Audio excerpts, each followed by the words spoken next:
فاستجبنا له فكشفنا ما به من ضر وآتيناه أهله ومثلهم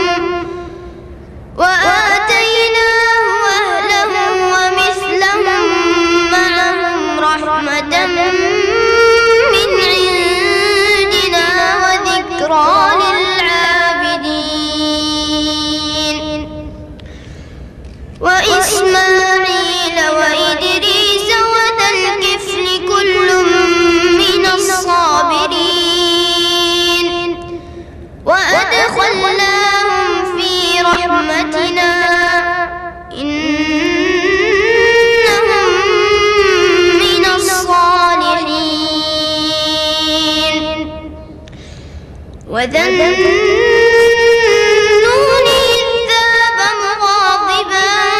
فظن أن لن نقدر عليه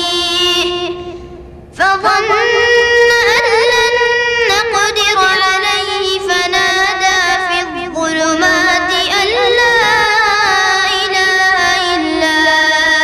أنت سبحانك إني كنت من الظالمين فاستجبنا له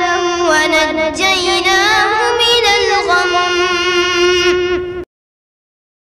وكذلك ننجي المؤمنين